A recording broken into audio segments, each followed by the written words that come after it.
सभ्यता। वैदिक काल का विभाजन दो भागों, एक ऋग्वैदिक काल 1500 से 1000 ईसा पूर्व और दो उत्तर वैदिक काल 1000 से 600 ईसा पूर्व में किया गया है। आर्य सर्वप्रथम पंजाब एवं अफगानिस्तान में बसे। मैक्स मूलर ने आर्यों का मूल निवास स्थान मध्य एशिया को माना है। आर्यों द्वारा निर्मित सभ्यता वैदिक सभ्यता कहलाई। आर्यों द्वारा विकसित सभ्यता ग्रामीण सभ्यता थी। आर्यों की भाषा संस्कृत थी। आर्यों के प्रशासनिक इकाई आरोही क्रम से इन 5 भागों में बटा था: कुल, ग्राम, विश, जन, राष्ट्र। ग्राम के मुखिया ग्रामीणी एवं विश का प्रधान विशपति कहलाते थे। जन के शासक को राजन कहा जाता था। राज्य अधिकारियों में पुरोहित एवं सेनानी प्रमुख थे। सूत, रथकार तथा कमादी नामक अधिकारी रत्नी कहे जाते थे। इनकी संख्या राजा सहित करीब 12 हुआ करती थी। पुरख, दुर्गपति एवं स्पष्ट जनता की गतिविधियों को देखने वाले गुप्तचर होते थे। वाजपति गोचर भूमि का अधिकारी होता था। उग्र अपराधियों को पकड़ने का कार्य करता था। सभा एवं समिति राजा को सलाह देने वाली संस्था थी। सभा श्रेष्ठ एवं संभ्रांत लोगों की संस्था थी, जबकि समिति सामान्य जनता का प्रतिनिधित्व करती थी। इसके अध्यक्ष को ईशान कहा जाता था। युद्ध में कबीले का नेतृत्व राजा करता था। युद्ध के लिए गविष्टि शब्द का प्रयोग किया गया है, जिसका अर्थ है गायों की खोज। 10 राज्य युद्ध का उल्लेख ऋग्वेद के 7वें मंडल में है। ये युद्ध परशनी रावी नदी के तट पर सुदास एवं 10 जनों के बीच लड़ा गया, जिसमें सुदास विजय हुआ। ऋग्वैदिक समाज 4 वर्णों में विभक्त था। ये वर्ण थे ब्राह्मण, क्षत्रिय, वैश्य और शूद्र। ये विभाजन व्यवसाय पर आधारित था। ऋग्वेद के 10वें मंडल के पुरुष सूक्त में चतुर्वर्णी का उल्लेख किया गया है। इसमें कहा गया है कि ब्राह्मण परम पुरुष के मुख से, क्षत्रिय उनकी भुजाओं से, वैश्य उनकी जांघों से एवं शूद्र उनके पैरों से उत्पन्न हुए हैं। आर्यों का समाज पितृ प्रधान था। समाज की सबसे छोटी इकाई परिवार या कुल थी, जिसका मुखिया पिता होता था, जिसे कुलप कहा जाता था। स्त्रियां इस काल में अपने पति के साथ यज्ञ कार्य में भाग लेती थीं। बाल विवाह एवं पर्दा प्रथा का प्रचलन नहीं था। विधवा अपने मृतक पति के छोटे भाई देवर से विवाह कर सकती थी। स्त्रियां शिक्षण ग्रहण करती थी। ऋग्वेद में लोपामुद्रा, घोषा, सिक्ता, आपला एवं विश्वास जैसी विदुषी स्त्रियों का वर्णन है। उपनिषदों की कुल संख्या है 108, महापुराणों की संख्या है 18 और वेदांग की संख्या है 6। ये थी इनसे जुड़ी कुछ जानकारी। जीवन भर अविवाहित रहने वाली महिलाओं को अमाजु कहा जाता था। आर्यों की मुख्य पेय पदार्थ सोमरस था। ये वनस्पति से बनाया जाता था। आर्य मुख्यतः 3 प्रकार के वस्त्रों का उपयोग करते थे: 1 वास, 2 हदिवास और 3 ऊष्णीश। अंदर पहनने वाले कपड़े को नीवी कहा जाता था। आर्यों के मनोरंजन के मुख्य साधन थे संगीत, रथदौड़, घुड़दौड़ एवं द्रुत कीर्णा। इनसे जुड़ी कुछ और जानकारी। दिशा उत्तर वैदिक शब्द और राजा का नाम। दिशा पूर्व उत्तर वैदिक शब्द प्राची, राजा का नाम सम्राट। दिशा पश्चिम उत्तर वैदिक शब्द प्रतीची, राजा का नाम स्वराष्ट्र। दिशा उत्तर उत्तर वैदिक शब्द उदीची, राजा का नाम विराट। दिशा मध्य दक्षिण उत्तर वैदिक शब्द कुछ नहीं, राजा का नाम राजा भोज। ये थी कुछ अन्य जानकारी। पृष्ठ 8। आर्यों का मुख्य व्यवसाय पशुपालन एवं कृषि था। गाय को अधन्य न मारे जाने योग्य पशु को श्रेणी में रखा गया था। गाय की हत्या करने वाले या उसे घायल करने वाले के लिए वेदों में मृत्युदंड अथवा देश से निकाले की व्यवस्था की गई है। प्रमुख दर्शन एवं उसके प्रवर्तक। दर्शन और प्रवर्तक: चार्वाक, प्रवर्तक चार्वाक, योग प्रवर्तक पतंजलि, सांख्य प्रवर्तक कपिल, न्याय प्रवर्तक गौतम, पूर्व मीमांसा प्रवर्तक जैमिनी, उत्तर मीमांसा प्रवर्तक बादरायण, वैशेविक प्रवर्तक कणाद या उलूक। आर्य का प्रिय पशु घोड़ा एवं सर्वाधिक प्रिय देवता इंद्र थे। आर्यों द्वारा खोजी गई धातु लोहा थी, जिसे श्याम अयस कहा जाता था। तांबे को लोहित अयस कहा जाता था। व्यापार हेतु दूर दूर तक जाने वाला व्यक्ति को पढ़ी कहते थे। लेन देन में वस्तु विनिमय की प्रणाली प्रचलित थी। ऋण देकर ब्याज लेने वाला व्यक्ति को वैकनॉट सूदखोर कहा जाता था। मनुष्य एवं देवता के बीच मध्यस्थ की भूमिका निभाने वाले देवता के रूप में अग्नि की पूजा की जाती थी। ऋग्वेद में उल्लेखित सभी नदियों में सरस्वती सबसे महत्वपूर्ण तथा पवित्र मानी जाती थी। ऋग्वेद में गंगा और यमुना का उल्लेख सिर्फ एक बार हुआ है। उत्तर वैदिक काल में इंद्र के स्थान पर प्रजापति सर्वाधिक प्रिय देवता हो गए थे। उत्तर वैदिक काल में राजा के राज्याभिषेक के समय राजसूय यज्ञ का अनुष्ठान किया जाता था। उत्तर वैदिक काल में वर्ण व्यवस्था के बजाय जन्म के आधार पर निर्धारित होने लगे थे। उत्तर वैदिक काल में हल को सिरा और हल रेखा की सीता कहा जाता था। उत्तर वैदिक काल में निष्क और शतमान मुद्रा की इकाइयां थी, लेकिन इस काल में किसी खास भार, आकृति और मूल्य के सिक्कों के चलन का कोई प्रमाण नहीं मिलता। सांख्य दर्शन भारत के सभी दर्शनों में सबसे प्राचीन है। इसके अनुसार मूल तत्व 25 हैं, जिनमें प्रकृति पहला तत्व है। सत्यमेव जयते मुंडकोपनिषद से लिया गया है। इसी उपनिषद में यज्ञ की तुलना टूटी नाव से की गई है। गायत्री मंत्र सवित्र नामक देवता को संबोधित है, जिसका संबंध ऋग्वेद से है। उत्तर वैदिक काल में कौशाम्बी नगर में प्रथम बार पक्की ईंटों का प्रयोग किया गया है। महाकाव्य दो हैं, महाभारत एवं रामायण।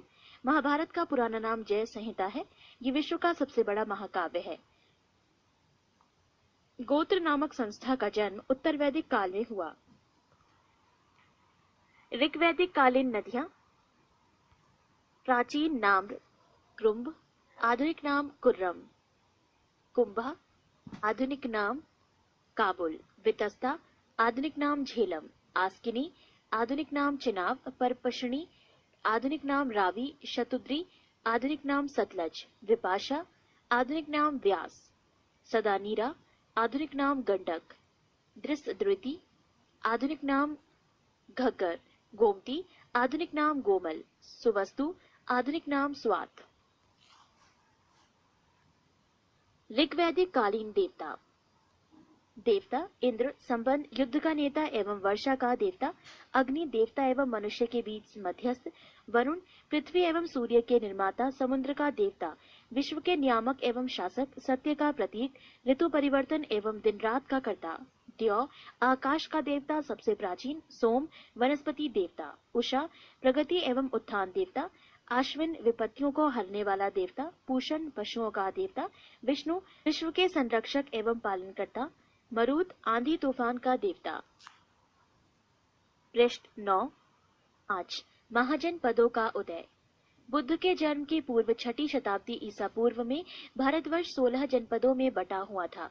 इसकी जानकारी हमें बौद्ध ग्रंथ अगुंतर निकाय से मिलती है।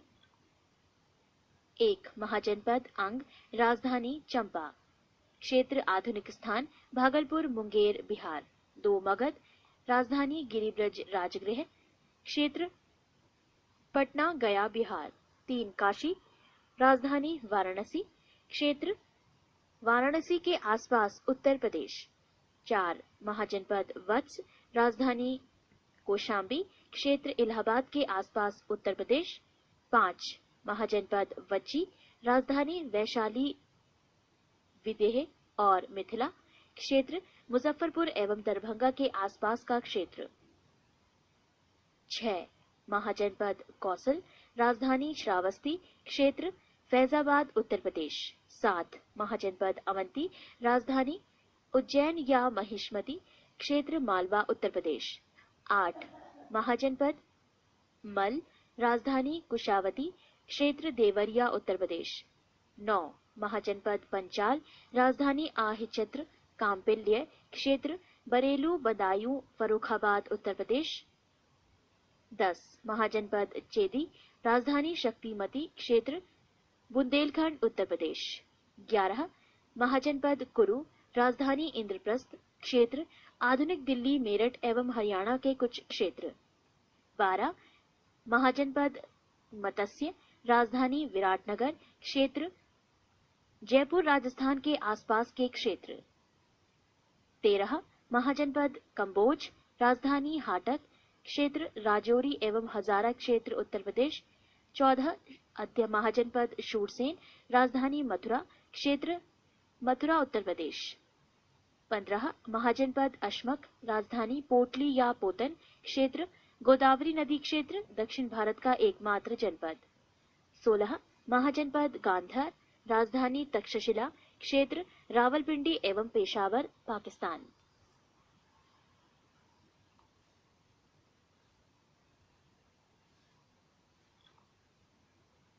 6.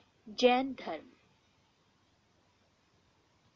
जैन धर्म के संस्थापक एवं प्रथम तीर्थंकर ऋषभदेव थे। जैन धर्म के 23वें तीर्थंकर आश्रमनाथ थे, जो काशी के इक्ष्वाकु वंशीय राज्य अश्वसेन के पुत्र थे। इन्होंने 30 वर्ष की अवस्था में संन्यास जीवन को स्वीकारा। इनके द्वारा दी गई शिक्षा थी: 1. हिंसा न करना, 2. सदा सत्य बोलना, 3. चोरी न करना तथा 4. संपत्ति न रखना। महावीर स्वामी जैन धर्म के 24वें एवं अंतिम तीर्थंकर हुए। महावीर का जन्म 540 ईसा पूर्व में कुंडग्राम वैशाली में हुआ था। इनके पिता सिद्धार्थ ज्ञात्रक कुल के सरदार थे और माता त्रिशला लिच्छवी राजा चेटक की बहन थी। महावीर की पत्नी का नाम यशोदा एवं पुत्री का नाम अनोंजा प्रियदर्शनी था। महावीर के बचपन का नाम वर्धमान था। इन्होंने 30 वर्ष की उम्र में माता पिता की मृत्यु के पश्चात अपने बड़े भाई नंदीवर्धन से अनुमति लेकर संन्यास जीवन को स्वीकारा था। 12 वर्षों की कठिन तपस्या के बाद महावीर को जरम्भिक के समीप ऋजुपालिका नदी के तट पर साल वृक्ष के नीचे तपस्या करते हुए संपूर्ण ज्ञान का बोध हुआ। इसी समय से महावीर जैन विजेता, अरिहत, पूज्य और निर्ग्रंथ बंधनहीन कहलाए। महावीर ने अपना उपदेश प्राकृत अर्ध मागधी भाषा में दिया। महावीर के प्रथम अनुयायी उनके दामाद प्रियदर्शनी के पिता जामिल बने। प्रथम जैन भिक्षुणी नरेश दधिवाहन की पुत्री चंपा थी। महावीर ने अपने शिष्यों को 11 गंधर्वों में विभाजित किया था। आर्य सुधर्मा अकेला ऐसा गंधर्व था जो महावीर की मृत्यु के बाद भी जीवित रहा और जो जैन धर्म का प्रथम थेरा या मुख्य उपदेशक हुआ।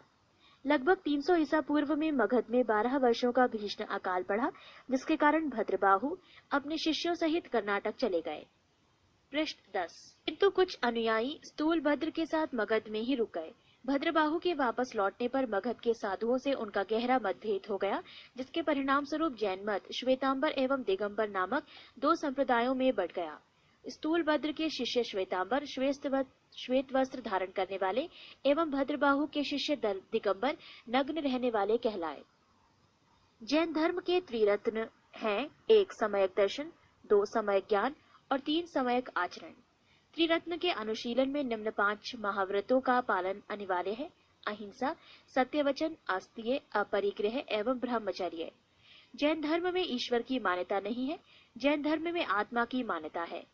महावीर पुनर्जन्म एवं कर्मवाद में विश्वास करते थे। जैन धर्म के सप्तभंगी ज्ञान के अन्य नाम स्वादवाद और अनेकांतवाद है। जैन धर्म ने अपने आध्यात्मिक विचारों को सांख्य दर्शन से ग्रहण किया।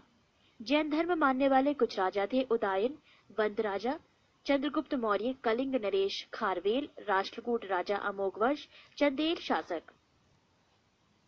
मैसूर के गंगवंश के मंत्री चामुंड के प्रोत्साहन से कर्नाटक के श्रवणबेलगोला में 10वीं शताब्दी के मध्य भाग में विशाल बाहुबली की मूर्ति गोमतेश्वर की मूर्ति का निर्माण किया गया।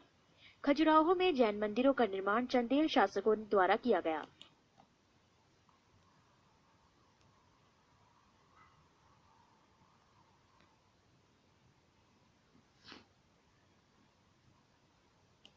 मौर्योत्तर युग में मथुरा जैन धर्म का प्रसिद्ध केंद्र था। मथुरा कला का संबंध जैन धर्म से है। जैन तीर्थंकरों की जीवनी भद्रबाहु द्वारा रचित कल्प सूत्र में है। 72 वर्ष की आयु में महावीर की मृत्यु निर्वाण 468 ईसा पूर्व में बिहार राज्य के पावापुरी राजगीर में हो गई। मल्ल राजा सरस्वती पाल के राजप्रसाद में महावीर स्वामी को निर्वाण प्राप्त हुआ था।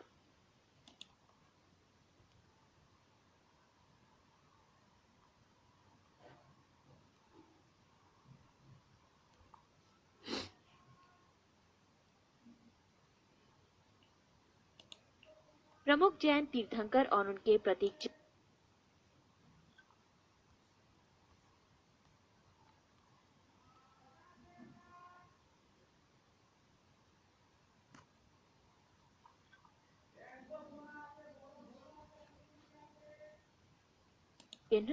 जैन तीर्थंकर के नाम एवं क्रम और प्रतीक चिन्ह: ऋषभदेव प्रथम, सांड, अजीतनाथ द्वितीय हाथी, संभव तृतीय घोड़ा, सपार्शव सप्तम स्वास्तिक, शांति 16वां हिरण, नामी 21वें नीलकमल, अरिष्ट नेमी 22वें शंख, पाशव 23वें सर्प, महावीर 24वें सिंह।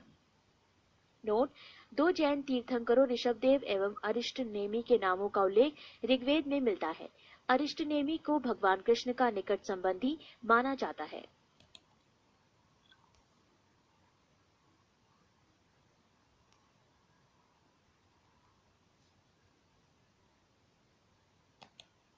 जैन संगीतियां। संगीति प्रथम वर्ष 300 ईसा पूर्व, स्थल पाटलिपुत्र, अध्यक्ष स्थूलभद्र।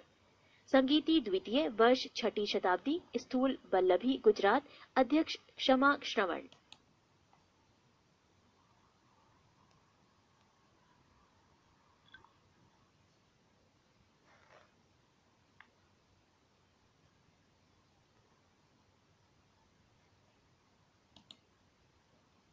सात, बौद्ध धर्म। बौद्ध धर्म के संस्थापक गौतम बुद्ध थे। इन्हें एशिया का ज्योति पुंज, लाइट ऑफ एशिया कहा जाता है। गौतम बुद्ध का जन्म 563 ईसा पूर्व में कपिलवस्तु के लुम्बिनी नामक स्थान पर हुआ था। इनके पिता शुद्धोधन व शाक्यगढ़ के मुखिया थे। इनकी माता माया देवी की मृत्यु इनके जन्म के 7वें दिन ही हो गई थी। इनका लालन पोषण इनकी सौतेली मां प्रजापति गौतमी ने किया था। इनके बचपन का नाम सिद्धार्थ था। गौतम बुद्ध की विवाह 16 वर्ष की अवस्था में यशोधरा के साथ हुआ। इनके पुत्र का नाम राहुल था। पृष्ठ 11। सिद्धार्थ जब कपिलवस्तु की सैर पर निकले तो उन्होंने निम्न 4 दृश्यों को क्रमशः देखा। 1 बूढ़ा व्यक्ति, 2 एक बीमार व्यक्ति, 3 शव एवं 4 एक सन्यासी। सांसारिक समस्याओं से व्यथित होकर सिद्धार्थ ने 29 वर्ष की अवस्था में गृह त्याग किया, जिसे बौद्ध धर्म में महावीर निष्क्रमण कहा गया है। गृह त्याग करने के बाद सिद्धार्थ बुद्ध ने वैशाली के आलार कालम से सांख्य दर्शन की शिक्षा ग्रहण की। आलार कलाम सिद्धार्थ के प्रथम गुरु हुए। बुद्ध के जीवन से संबंधित बौद्ध धर्म के प्रतीक: घटना, जन्म प्रतीक कमल एवं सांड, गृह त्याग प्रतीक घोड़ा, ज्ञान प्रतीक पीपल बोधि वृक्ष, निर्वाण प्रतीक पद चिन्ह, मृत्यु प्रतीक स्तूप। आलार कालाम के बाद सिद्धार्थ ने राजगीर के रुद्र करामपुत से शिक्षा ग्रहण की। उरुवेला में सिद्धार्थ को ऑर्डीडन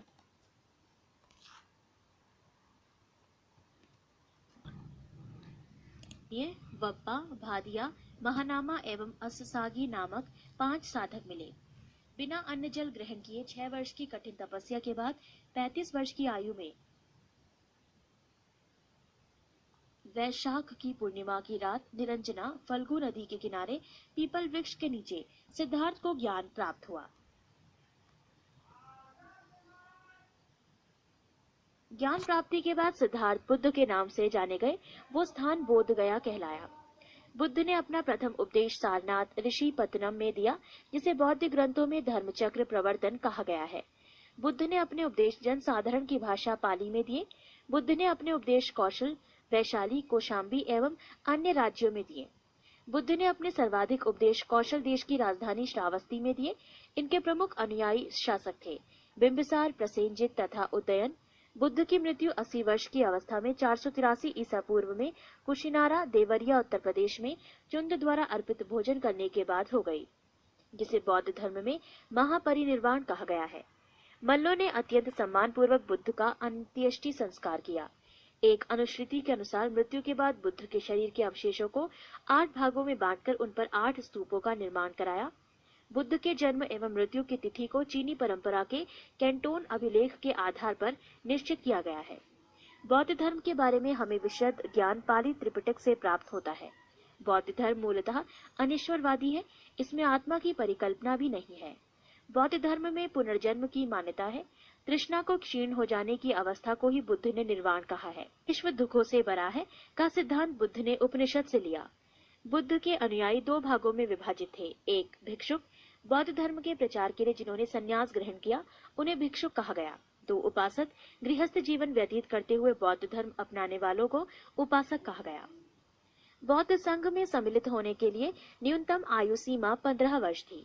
बौद्ध संघ में प्रविष्ट होने को उपसंपदा कहा जाता था। बौद्ध धर्म के त्रिरत्न हैं बुद्ध, धम्म एवं संघ। पृष्ठ 12। बौद्ध सभाएं: सभा, समय, स्थान, अध्यक्ष और शासनकाल। प्रथम बौद्ध संगीति, समय 483 ईसा पूर्व, स्थान राजगृह, अध्यक्ष महाकश्यप, शासनकाल अजात शत्रु। सभा द्वितीय बौद्ध संगीति, समय 383 ईसा पूर्व, स्थान वैशाली, अध्यक्ष सबाकामी, शासनकाल कालाशोक। सभा तृतीय बौद्ध संगीति, समय 255 ईसा पूर्व, स्थान पाटलिपुत्र, अध्यक्ष मोगालीपुत्र तिस, शासनकाल अशोक। सभा चतुर्थ बौद्ध संगीति, समय ईसा को प्रथम शताब्दी, स्थान कुंडलवन, अध्यक्ष वसुमित्र या अश्वघोष, शासनकाल कनिष्क। चतुर्थ बौद्ध संगीति के बाद बौद्ध धर्म दो भागों हीनयान एवं महायान में विभाजित हो गया। धार्मिक जुलूस का प्रारंभ सबसे पहले बौद्ध धर्म के द्वारा प्रारंभ किया गया। बौद्धियों का सबसे पवित्र त्योहार वैशाख पूर्णिमा है, जिसे बुद्ध पूर्णिमा के नाम से जाना जाता है। इसका महत्व इसलिए है कि बुद्ध पूर्णिमा के ही दिन बुद्ध का जन्म, ज्ञान की प्राप्ति एवं महापरिनिर्वाण की प्राप्ति हुई। बुद्ध ने सांसारिक दुखों के संबंध में 4 आर्य सत्यों का उपदेश दिया। ये हैं 1 दुख, 2 दुख समुदाय, 3 दुख निरोध, 4 दुख निरोध गामिनी प्रतिपत्तियां। इन सांसारिक दुखों से मुक्ति हेतु बुद्ध ने अष्टांगिक मार्ग की बात कही। ये साधन है 1 समयक दृष्टि, 2 समयक संकल्प, 3 समयक वाणी, 4 समयक कर्मांत, 5 समयक आजीवक, 6 समयक व्यायाम, 7 समयक स्मृति एवं 8 समयक समाधि। बुद्ध के अनुसार अष्टांगिक मार्गों के पालन करने के उपरांत मनुष्य की भव तृष्णा नष्ट हो जाती है और उसे निर्वाण प्राप्त हो जाता है। निर्वाण बौद्ध धर्म का परम लक्ष्य है, जिसका अर्थ है दीपक का बुझ जाना, अर्थात जीवन मरण चक्र से मुक्त हो जाना। बुद्ध ने निर्वाण प्राप्ति को सरल बनाने के लिए निम्न 10 शीलों पर बल दिया। 1 अहिंसा, 2 सत्य, 3 अस्तेय, चोरी न करना, 4 अपरिग्रह, किसी प्रकार की संपत्ति न रखना, 5 मद्य सेवन न करना, 6 असमय भोजन न करना, 7 सुखप्रद बिस्तर पर नहीं सोना, 8 धन संचय न करना, 9 स्त्रियों से दूर रहना और 10 नृत्य गान आदि से दूर रहना। गृहस्थों के लिए केवल प्रथम 5 शील तथा भिक्षुओं के लिए 10 शील मानना अनिवार्य था। बुद्ध ने मध्यम मार्ग मध्यमा प्रतिपद का उपदेश दिया। अनिश्वरवाद के संबंध में बौद्ध धर्म एवं जैन धर्म में समानता है। जातक कथाएं प्रदर्शित करती हैं कि बोधिसत्व का अवतार मनुष्य रूप में भी हो सकता है तथा पशुओं के रूप में भी। बोधिसत्व के रूप में पुनर्जन्म के दीर्घ श्रृंखला के अंतर्गत बुद्ध ने शाक्य मुनि के रूप में अपना अंतिम जन्म प्राप्त किया, किंतु इसके उपरांत मैत्रेय तथा अन्य अनामश बुद्ध अभी अवतरित होने शेष हैं। सर्वाधिक बुद्ध मूर्तियों का निर्माण गंधार शैली के अंतर्गत किया गया, लेकिन बुद्ध की प्रथम मूर्ति संभवतः मथुरा काल के अंतर्गत बनी थी। 8 शैव धर्म।